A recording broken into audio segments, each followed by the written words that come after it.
I just chose to disconnect. But once I finally set myself up to want to be in a relationship, I never wanted to feel and everyone always called me to talk about the relationship. I had female friends, what this guy done, and Cash, you don't know what it's like to be so emotionally connected that you can't leave them, even though you know what they're doing, the cheating and all of that.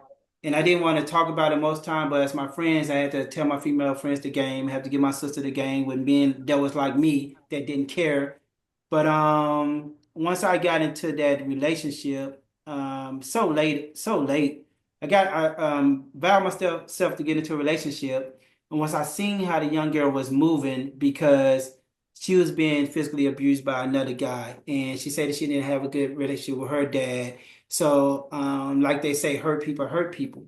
So by the time I dropped my guard, which I never wanted to do, I end up getting hurt. And it's nothing like, actually seeing a person that you care about hurt you. Some people see text messages and see stuff in the phone. I actually walked into a room and seeing something going on with the girl that I cared about, and it just took me for a turn then because I never knew what that hurt was like, and I was introduced to it. And once I was introduced to it, it's like it was a virus, something that spread it in me. I didn't like the feeling. I didn't want to eat. I was questioning everything. I was questioning myself.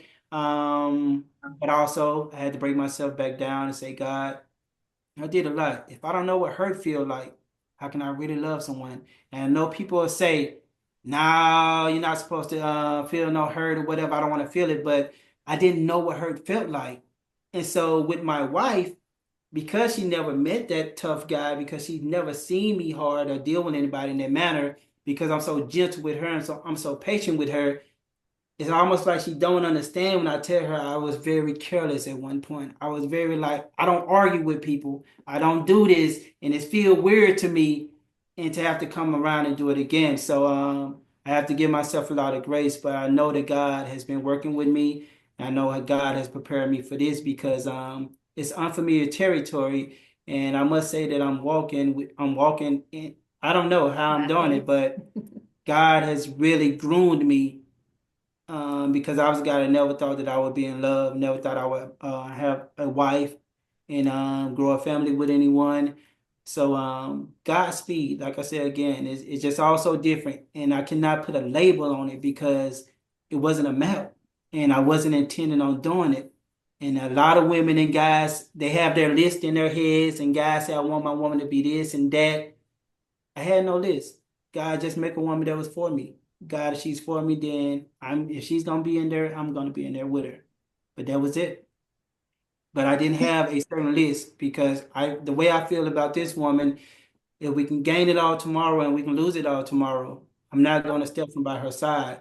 If she falls short, I have to turn back to God and say, God, help me to forgive, increase my faith, help me see things that she can't even see. So that's how I operate in our marriage now. Even if we have some disagreements and I step away from her and I go into the room alone, she don't know what I'm doing, but I'm always praying. Like even before this conversation, I needed to pray before I can respond to you guys to make sure God is going to allow me to say whatever I need to say. So, what I love is that from hearing Jazz's part of what her life was prior to the actual union, I'm not talking about when you guys first met that first time around, but the actual union. There has to be, and I just want to thank God for it because there has to be something said about the power of a praying woman and the fact that she had allowed herself a certain amount of time to really be with her and the Lord. Like she said, it wasn't as much as she had wanted to, but it was enough to where she wasn't going to be bringing in all of this stuff, so that the stuff that you did bring in, it sounds like God gave her the capacity for it. He gave her the capacity for it. So she didn't have her own backpack, as my mom says. Somebody's gonna have a bit like, they all gonna bring something, whether it's a backpack, a suitcase, or whatever. She had her stuff, but yet it was still the capacity to love your stuff. So I think that that's a testament to God and the importance of preparation, not with the mindset of like, oh my God, I'm prepared because it's gonna look like this, that, and the other. We don't know what it's gonna look like. We don't know what we like. We don't know if they're coming with a backpack, a suitcase, a luggage bag, or whatever it is. But we know that when we trust and have faith and believe in God in our season of singleness for the single person, when you are really working with the Lord and in love with Him, He's going to give you that capacity to be able to pour love over to the next person. And I feel like that's exactly what I'm looking at right here. Is that, Uh-huh. yeah, that's what I'm looking at. It's like I'm he jumping at the bit. I want to get in there oh, because I want to be able to ask stuff, but so Jazz, did like, he had all of his stuff, but he gave her capacity. It's like he literally yes, gave yes, he gave yes. it to you. But It's we listen, can't. before she got the capacity, I want to be able to ask her, like, because we're on this journey as single women, and you've been on it some time. Like, so now you're like you said, now I'm just gonna enjoy myself. I'm gonna go on dates. I'm gonna get to know different people, what I like, what I don't like. Yeah. My question to you, because I know you are a praying woman, you've always been an interceding woman. The things of God are very important to you, but many messages about what it means to be a wife are not always aligned with what a helpmeet is really, because we talk about help. Because Mm-hmm. man come in, he needed some help. You So need help. arrive at that place. Like, did you walk up to that place? Did the Holy Spirit just drop it in you? You get the ha moment? Like, what formulated you to get to the place? Oh, this is about service to somebody.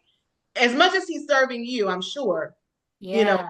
the service part and even the intercession that still takes place, I'm sure. Yeah, and I'm glad you said that because it's ongoing. Like it doesn't stop. It hasn't stopped.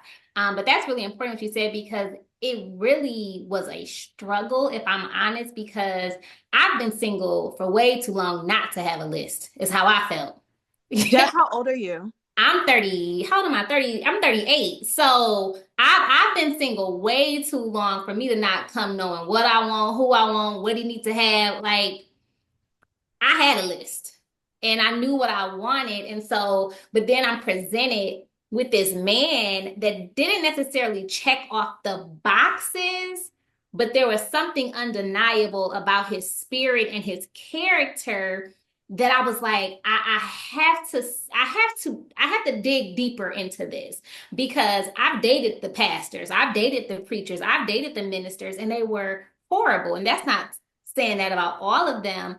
But because I had this image in mind, this idea, this persona, he didn't look anything like it. He didn't even have a church. I don't know the last time he had went to church when I met him. So this was very unfamiliar. It was uncomfortable. That first conversation, he was cussing on the phone, and I was like, "Oh no, he's fun. It's a good time, but that's all it's gonna be." Because no, and again, I was in a having fun stage, so I was able to say, I can still enjoy this and be okay with it not going anywhere. I gave it 3 months.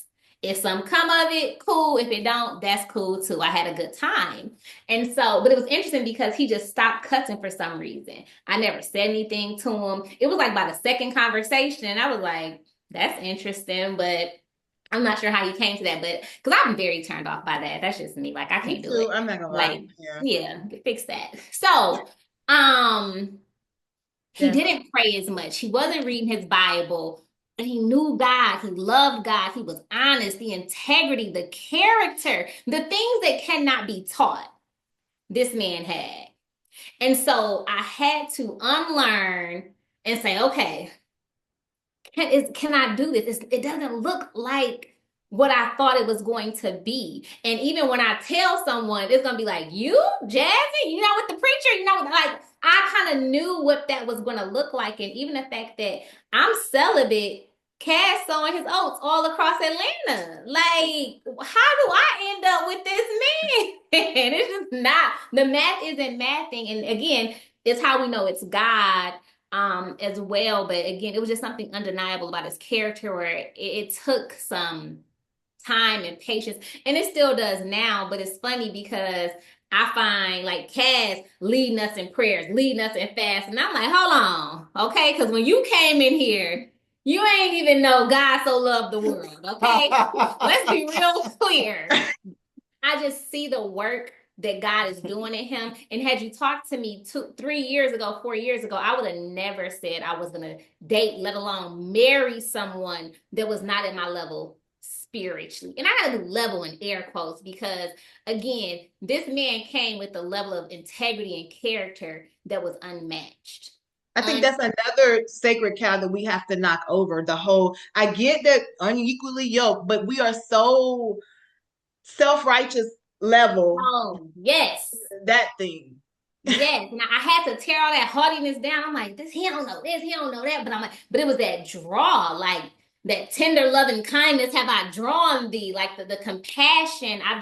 I've never met someone. And he used to be like, well, what do you think about me? And I'm like, you so kind. He wanted me to give him more, but I'm like, I have never met someone. Like, that's a fruit of the spirit. That's a huge compliment. You know how many just kind people do you know? And I see that in how he treats my family, my parents, Genuinely my kind. neighbors. It's just so yeah. So that helping, that serving, we're still exploring that, but it was really like, okay, God, how do we ride this out together? What does that look like? Because I thought it was supposed to be like this, where my husband is just leading me off into the sunset, but we in the trenches together.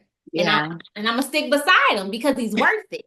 Right? He's worth going through those growing pains and development with. But 5 years ago, 10, never. Me, never.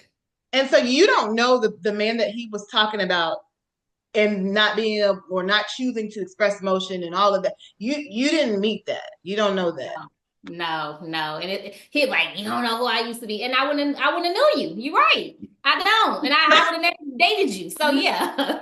Like, nope, not at all. Not at all. Like I can barely believe it sometimes, like just the stories that he tells me, but because he still has some of these friends that can validate it, I'm like, You know what? But I must say this too, though. Because what I love is that sometimes we feel like, just if we have an assignment from the Lord to pray for somebody, and it's like, okay, well, we put in all the work thinking that we're going to reap from that individual. And it's like, no, it doesn't work out that way.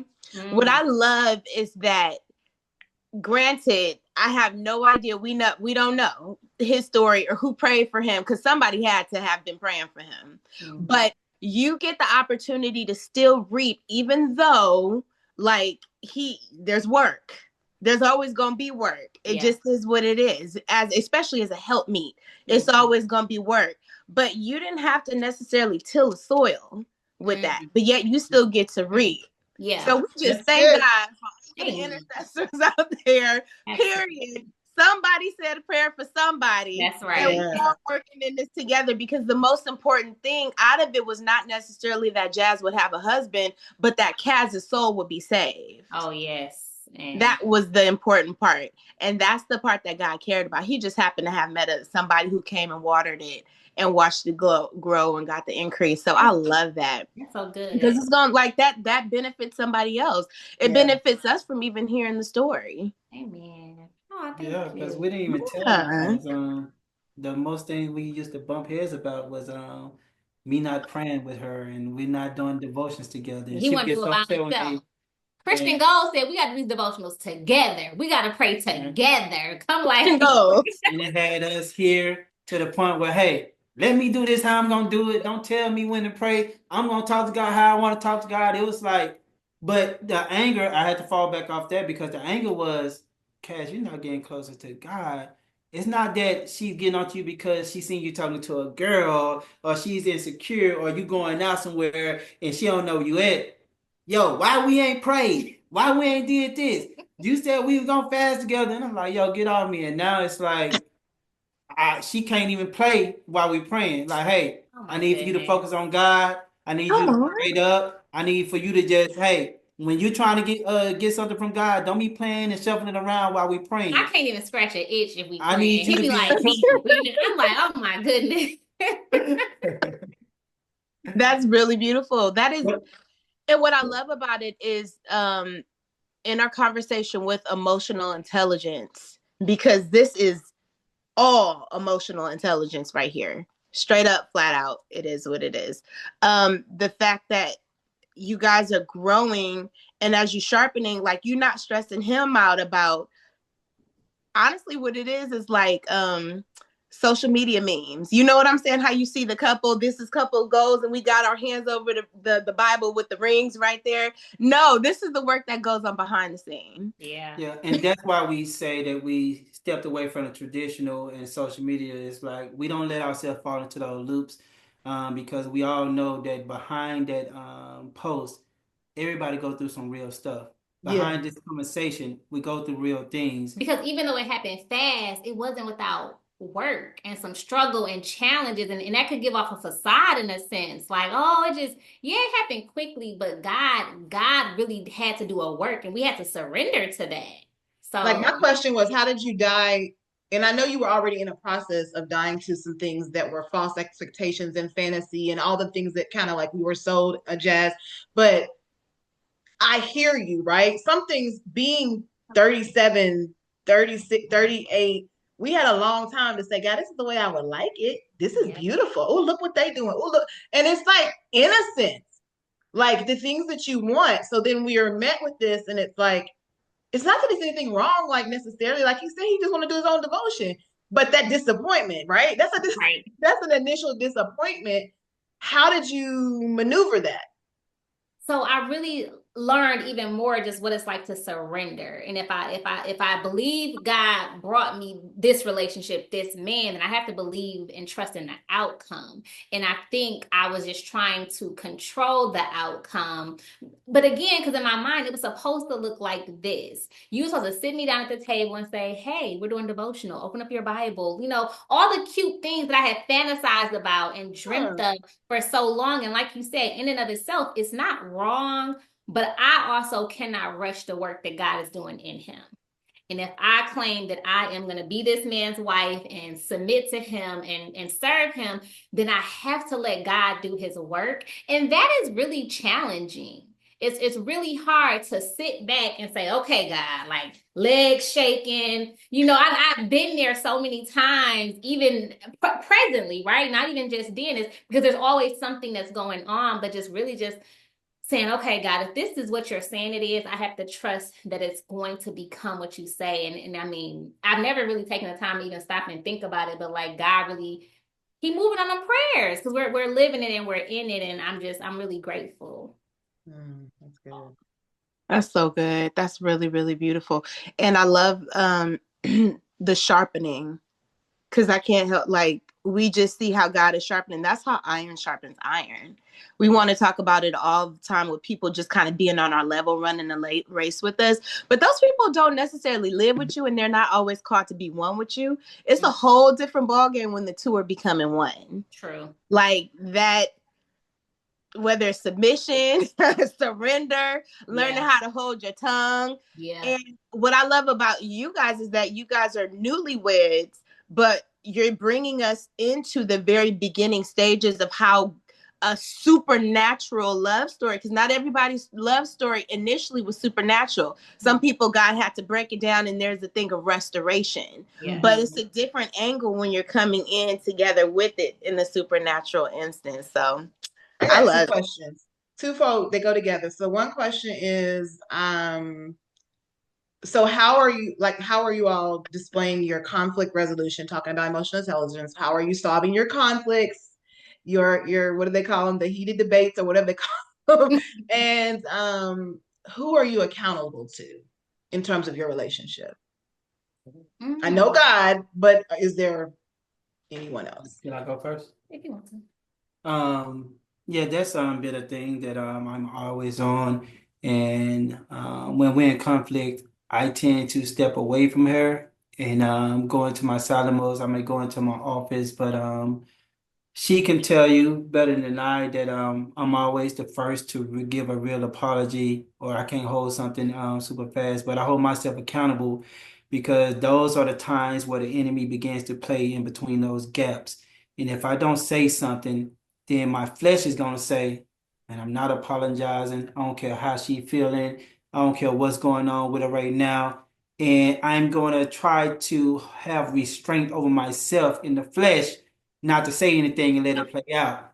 But then again, by this being my wife and my love for her, the spirit that hit me, and I pray about it in my silence, and I go to her, hey, I did this wrong, but this needs to go like this, and you're not seeing it how I'm seeing it, and we're saying the same thing, but we're explaining it differently, but we actually trying to say the same thing. And hey, I can't do that for you all the time. I need this type of space from you, and I have to go to her with that, and allowing God to like handle the outcome. So I cannot handle it in my flesh if I don't go to my spirit first. So I got to go to my spirit, and that's something that I didn't know, and that's something that I'm still learning. Like I ask God for an increase in my patience, and I often tell her, even though we go into prayers and my personal prayers, and I know we like to ask God for a lot of things in prayer, ask God to keep me faithful. And when I ask God for that, He's always gonna give me a sign. Hey, fall back. Hey, listen to us. So that's where I'm at with it, and that's how I handle my personal conflict with her, because sometimes I don't want to be bothered by her. But when I pray to God, it's like, okay, Kaz, go talk to your wife, because the longer you don't talk to her, the more the enemy is going to play on your mind. And if you hold it in, then you're going to create that type of atmosphere in your home. Yeah. And just to kind of piggyback on that, I think the biggest thing is just that we communicate. And I think we communicate really well. And it's one of our strong suits. And when we don't have that communication, it is definitely the work of the enemy just trying to come in and break it down, because we know how well we communicate. So whenever there's an issue, because I can just be like, forgive it, I just ain't gonna say nothing. And Three, Cass will 4 days. you're exaggerating. But yeah, because again, I like to kind of process things too, but by myself. And so also learning that how does this other person need to resolve conflict, and who gets to surrender and submit at this time. So it's a lot of learning and growing. But the great thing I think about us is that we are always open to trying to figure out what can we do to improve our relationship, and we're willing to talk about it and say, okay, so moving forward, this is what we're gonna do. Like, remember that little talking thing we had? Yeah. Because Kaz sometimes overtalk me, and I'm like, can I talk? Can I talk? Like, I'm just, like, I let you talk, let me talk. So now we got this little talking The thing. talking stick. Mm-hmm. Yeah. But then to the question about who we're accountable to, so that's a very good question. And on my heart this year has really been community. So the short answer is that we don't have that community that we're praying for and that we're seeking. We're looking for a church together, married friends. And it doesn't even have to always, I think, be married people. Like, I understand the wisdom behind that, but sometimes just like-minded individuals, right? Yeah. And because we're merging two lives, and Kaz's life and his friends, not that they don't align with where we are and where we're going, but a lot of them are single, they're doing different things. And so that is a prayer of ours. So please pray with us and for us. We are seeking that community. And we just realize all the more how important it is. Kaz has our friend across the street, though. He talks to him a lot. He's married with kids. Beautiful Christian family. We've done like Bible study with them. So it's pockets here and there, but we don't have that go to.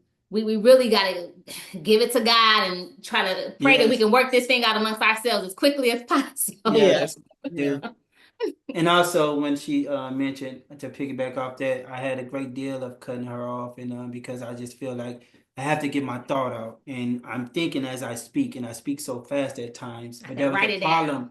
So I had to learn how to fall back and listen to her, and even tell her sometimes, "Hey, today I'm going to listen to you. Today I'm going to be patient." But I have to speak it out loud to make sure that I'm actually in practice and I'm very intentional. But yes, when it comes to being accountable, we got us and we got, hey, I'm gonna pray about it. I hope she didn't pray, but sometimes I feel like it does work, because I've been afraid about something. She's acting up, and God have been handled her. She come in, now she want to talk, now she want to be my friend, and I say, hey, that's God. And I don't tell her, but I know that if I can't handle you in the flesh, I'm gonna go to you with God, and I'm just gonna fall back and see how God make the day work. And she might still be on her negative horse, and I may say something like, "You ain't got nothing positive to say," and we break down, we laugh or something, and we're working again. We back on our wagon together. But that's what it's been for us lately. Yeah. That's good. That's beautiful because it's real. That's why it's real. That's what work looks like. Yeah. Yeah, we try to be So, authentic as possible. We doing it the way we do it, so we don't try to just Trusting God. follow Question. any outlets. Question. Now that we kind of skipped around it, but and I think I heard you, Cass, saying that you kind of were learning to surrender the sexuality piece, right? And I know Jazz was on her celibacy journey. So when y'all got together, like, what did that look like? Even though you might have had a conversation, said it was going to look one way. How did it look? What was it? Well, I didn't initially open up and tell Cass that I was celibate. Again, not really sure where this is Trick going. me. And I was trying a different technique, because I was meeting men out the gate. I'm celibate, just so you know, da da da da. Right. So I'm like, let me, because again, I'm just having fun at this point. And so I don't know when that came out. Like, I don't even think he knew I was like ministering or anything. Because what's the point? Unless he's about to go somewhere, and like he said, I didn't tell him a lot of things, but we would have to hear his answer, but I was very upfront and told him, like, and when we did get to that point that I am celibate and I don't want to have sex until I get married. And to God be the glory, to God be the glory. We made it by the grace, but it's difficult, and this is a lot harder walking it out in a relationship than single, because we've been in some compromising situations. Right? I would have never thought that, because I'm like, no, I got this. It's different when you got a warm body. You know what I'm saying? It's different. And so that's some of the stuff we should have been talking about in the single classes and conferences. It's easier to tell me don't have sex, just wait. Like, yeah, but how do you, as an adult, again, I'm grown. We grown. Like, we want to go on trips. We want to have fun. And I understand, like, avoiding the appearance of evil. Like, it was just a real struggle. Because, we went to Paris and did not have sex in Paris, okay? Like, lights, honey. I've been in Paris. Who does that? Like, God, like, we couldn't just slip one in and be like, Lord, forgive us. We gotta go back, though. We gotta go back. But we had our challenges for sure, and I don't think Kaz understood it completely, but he definitely was respectful. And I didn't make him, oh, you got to do this. Like, I understood how difficult it can be for someone stepping out of his lifestyle, trying to step into mine. So my thing was like, just be upfront. If this ain't what you want, like, let's just go our separate ways. Don't drag me along if this is not something that's for you. I had to get a gym membership. I had to do a lot of repenting in ways that I would step away from her. Hey, my body feeling a certain type of way, I have to handle myself. So I'm gonna make way. I know I have to respect her, and God allowed me to respect her sometimes, not so much because I wanted to touch her because I was in proximity of her. So I wanted to kiss, I wanted to feel, I wanted to, do things, and the urges was coming through with me. But at some point, somehow, I broke down again. I cannot explain it to you. I don't have the answers. God broke me down again, and then I told her, hey, I'm going to the gym. I'm not touching you. I've seen, like, we was making out one time and she cried. She cried and the gospel was so loud the next day and she was just hurt. And I said, I do not want to see her like that again. And I broke myself down and said, hey, I'm going to respect you. I'm not touching you. Don't touch me. We're going to walk this thing out. We're going to find other things to do. Hey, I'll be sleeping in this other room over here. We don't have to be in proximity of each other in that way. I'm going to still feel away, but being the way that I was, she had her journey that she haven't been touched in so many years. I thought she was a unicorn. Me, myself, I'm fresh coming out the skillet. So I need to, and all out being honest, I need to take care of myself because she conquered that demon in her. It's still rattling around, and then my mind, yo, she ain't messing with you. You back in Atlanta, girls, your phone got so many contacts. You can call somebody up, they can meet you somewhere, but it was like, hey, I don't want to do that. Do I want to hurt her? Do I want to do that? And somehow, some way, I managed to get through it. And I've never been celibate before, and I went through a whole year without having sex. And my God, thank you, Jesus. Never in my life have been celibate. For you to call me being celibate for 2 days. So I was real deep in Atlanta. I was in the trenches, and I don't tell these stories sometimes because you're afraid I'll go too deep in them. But if you think of man doing anything, I was doing it, and I was enjoying it, and couldn't regret it. So when God gave my wife, he probably knocked a lot of it out of my system. Hey, I'm gonna let you get all this out before you get to her. I didn't know I didn't know that I wasn't gonna have sexual activity. So that's again, if you could think back to the beginning of the conversation, I'm telling this girl everything. She's telling me nothing. I don't know who she is, what she doing. All she's doing is being a listening ear. And it's like, and I picked up on it. So yo, I don't need nobody to just listen to me. I don't know nothing about her. She ain't told me nothing. So once I got to know her, you ordained to do what? Preach? You celibate for how many years? 15. Ah man. So it was some stuff unfolded on me that now I'm here. So what you gonna do? But it also helped her to see how genuine I was because, like she say, telling some men you're celibate in the beginning when you're single, they're gonna put on a persona. They're gonna Right. put on this character to try to ease you and Dated groove somebody you. like that for a year. Yes. So she was getting authentic. She was getting the pure cast, and that was it. And even when she told me that, I ran with it. So I have another question, Kaz, and we're winding down our time, but it's just been so amazing. Um, with what you're saying, right? You said there's nothing that you hadn't tried. You hadn't experienced. You in Atlanta. This is the land of perversion. Let's be real. So Everything but a man. That stay right there. No man everything ever. but a man. I'm Let's with just you. get I'm real. rocking. Let's go I'm right with you. there. I'm with you. I'm with you. All But right. yeah, But you put everything like Everything but with a man. we all like I'm with you. But my question is, you know how you hear like people's appetites, right, have been so you have so much that you've Wet. experienced and you know what you want, the way, the da da da da da. When you get with someone that has been celibate for 15 years and haven't maybe had those experiences, how did God meet you? And like you understand my question It in wasn't by that? it wasn't by a real surprise because God I had already laid on my heart for some reason. I didn't know what was going on and why. Like I tell you, once I was trying to leave her, my car broke down in front of our house when I just did a tune up to my car. But God had already told me something about her spirit, so I was already giving her a gentle approach. Didn't know why. I wasn't aggressive with her. Didn't know why I didn't come here and say, "Hey, I'm gonna come back and holler at you. I got some old people to go see." I was just so gentle with her, and as time went on, God began to answer those questions in those spaces I had. But how was your wild experiences like being with somebody that's less experienced? Oh, That's what she asked. oh wow. I realized I need to have a lot of patience, A lot.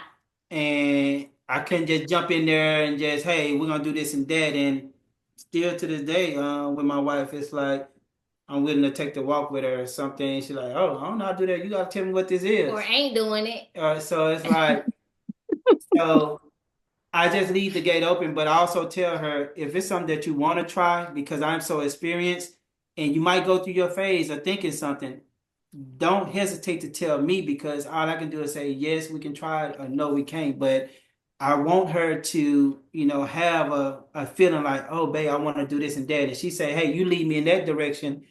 And sometimes I'm telling her no because I want to know what pleases you Oh, because I I love that. do so much. So I leave that to her sometimes. And I want her to be more aggressive. Can I just say that I love hearing that because I've heard men say the opposite. Christian men, to be honest, saying that they don't know that they could be with someone that was less experienced. I've heard that. And, Wow. and honestly, I'm being honest. And then also for you to say is so refreshing to me. Your character speaks like you're serving her. You're being selfless when you're used to getting what you want. So that's really God, like being selfless and saying, hey, what do you like? Let's try a new experience together. Like, so I appreciate you sharing that. You're welcome. I didn't think of it that way. Thank you. Last question. And this is kind of for the two of both. So, Jazz, you were in your lane. I'm not sure what your profession is, but you're in your lane doing certain things that God had called you to. Mm-hmm. And I know Cass had mentioned being a stylist and doing his thing. So are you guys still deep in your own lanes? And how do you guys support each other while still being in your own lanes?